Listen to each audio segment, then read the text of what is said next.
Lock and Key came from, my name's Keeley, and then I'm a locker. So, actually, this guy named Loose Caboose was calling me Key Lock, and then Greg Camellock Jr., who is one of my trainers, also Caboose was one of my trainers, was calling me Lock and Key, and then we would just flip it back and forth, and then I was like, which one should it be? And Greg was like, I like Lock and Key the best. So, and since he's my trainer and he's one of the originals, I was like, I think that flows better, I'll stick with that.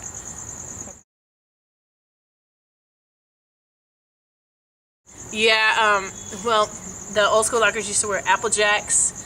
Sometimes they would wear vests and these shoes called marshmallow shoes and striped socks. So they wear the striped socks, marshmallow shoes. They had like a little heel on them. Sometimes they wear bow ties, puffy shirts, t-shirts, vests. And the majority of the time it would either be black, white, and red for some reason. But like stripes, polka dots, like it's just really like a lot of flavor and, you know, character to the clothing. It was really fun.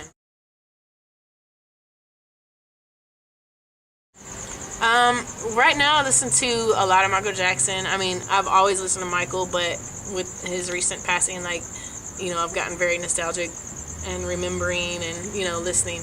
I actually listened to this one gospel. It's not really gospel, but maybe contemporary Christian. Her name is Charity Vaughn. I listen to Charity Vaughn a lot.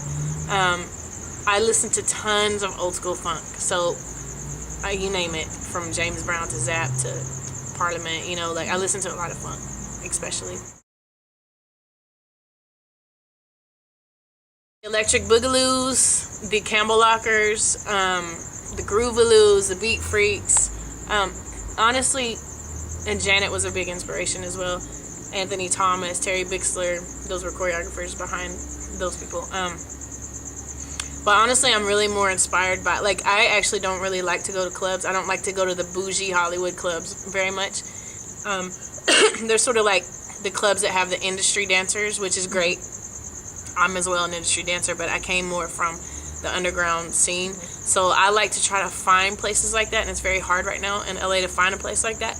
But when I go to a place like that where there's like raw underground talent and that's something I've never seen that's fresh, I get really inspired because there's that heart is still there. It's not necessarily about showing off or like getting attention or like making a name for yourself, but it's more so about just feeling the music, getting in the zone, breaking the music down. Like when I see kids like that raw, just like that's what I relate to because that's where I come from. So and you know, I'm really inspired by people who maybe necessarily to the common eye don't dance that well, but they have the confidence to get in the circle and do something, you know, like that inspires me because it's the courage part that comes first. So I get really inspired by that.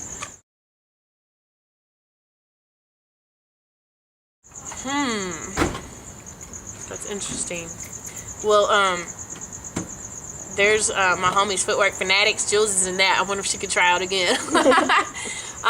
There's California. That would be amazing. Actually, I heard that they were talking about it. Actually, a mixture of Footwork Fanatics and California were talking about it. Skill Methods would be amazing. These are all b-boy crews.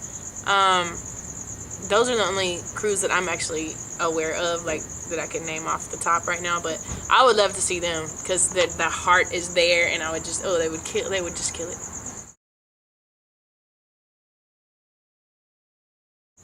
Individual dancers.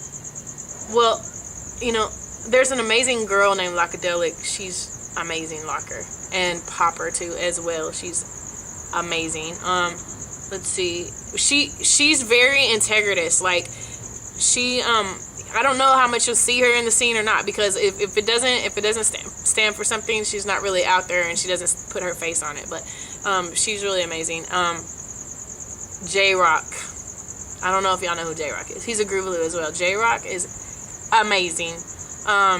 Just to me in our generation, he's like one of the best poppers right now. Like, I mean, he knows Boogaloo. I mean, he's all about, he breaks the rhythms down. It's like, look him up on YouTube because he's ridiculous. There's a lot of people I don't know about that I've actually seen on YouTube, but I don't know their names, that my friend Christina was telling me about. Yeah, but those are two right now that I really love watching.